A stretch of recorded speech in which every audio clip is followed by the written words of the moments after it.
Hi, I'm Philip Harder, the director of Tuscaloosa. The film is going to be playing in your festival, which we're really happy about. We shot this film a couple years ago, finished it in 2020, and now it's here. So, yeah, let's talk about the movie. Well, I started out in filmmaking with being in bands, traveling around the country, alt bands, and bringing a Super 8 camera along. And I've always had this script for Tuscaloosa based on the novel Tuscaloosa by Glasgow Phillips.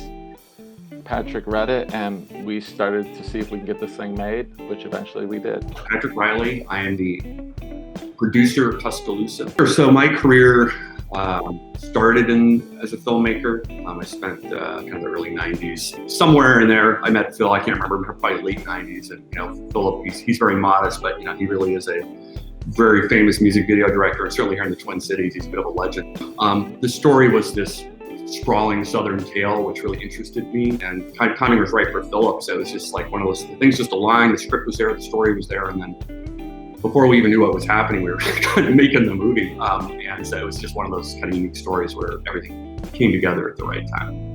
Well, I first read the book actually in the late 90s. And I learned from the novel that, this is more than just a book about, forbidden love and racial issues in the South in the early 70s. It's actually about this thing we now call white privilege. And it opened my eyes to that concept. Part of the scene that you have is the end of a long oneer.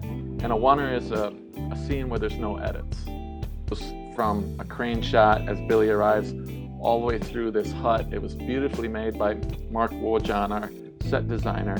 I thought, well, this inspires me to do the oneer because I can travel all the way through this whole world and introduce Nigel to us, what his side of the railroad tracks, so to speak, is like compared to Billy's.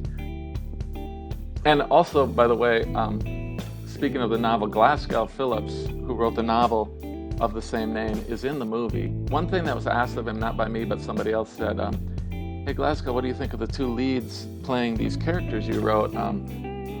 Natalia Dyer and Devin Bostic.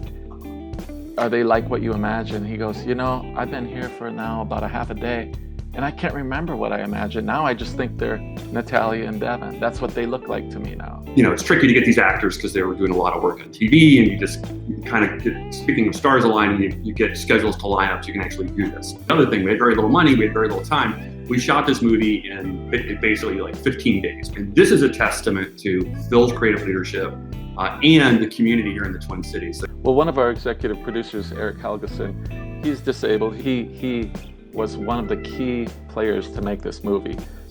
So Eric got on Film Freeway and started looking through festivals that we thought, could be a good match. And Prospector is one of those that we thought was, a cool festival and a good market for us. And, and so we're so glad that you guys found the connection with it. And so it's just great to know it's starting to get up on the screen again. And because we really, we spent a lot of time making sure this film is going to be beautiful cinema.